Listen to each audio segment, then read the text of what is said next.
দক্ষিণ দিনাজপুর জেলার কুশমন্ডিতে নবনির্বাচিত বিজেপি বিধায়ক তাপস চন্দ্র রায়কে বিভিন্ন সংগঠন ও ব্যবসায়ীদের পক্ষ থেকে সংবর্ধনা জানানো হয়।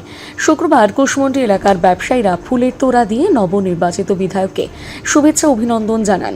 পাশাপাশি বাগানবাড়ি এলাকার বিজেপি নেতৃত্ব কর্মীরা বিশেষ সংবর্ধনা অনুষ্ঠানের আয়োজন করেন। এদিন সংবর্ধনা গ্রহণের পাশাপাশি নিজের মাতৃভূমি রামপুর এলাকায় যান বিধায়ক তাপস চন্দ্র রায়।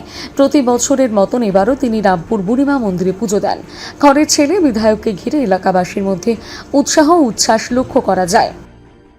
ছিল এখন ও আপাতত কুশমন্ডিতে বাস করে, কিন্তু এখানকারই লোকাল। ওই এসে পুজো দিয়ে চলে গেল। কেমন লাগে? ভালো লাগবেই। আমরা এমন কিছু আশা করিনি।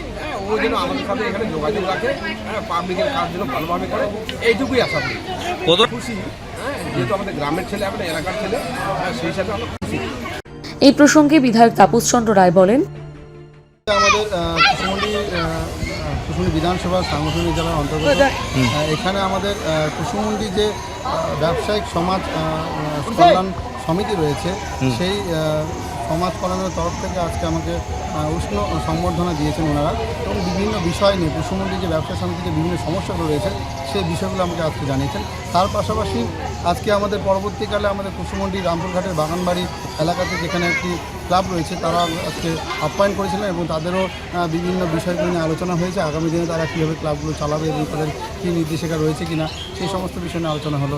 এবং সর্বশেষে আমাদের যে কুশমন্ডি রামপুরঘাটে যে ঐতিহ্যপূর্ণ দীর্ঘদিনের যে একটি প্রতিষ্ঠান, এখানে বুড়ি পুজো হয়, এবারেও সেটা অচুত নয়, এবারেও খুব সুন্দরভাবে সেটা শুরু হয়েছে।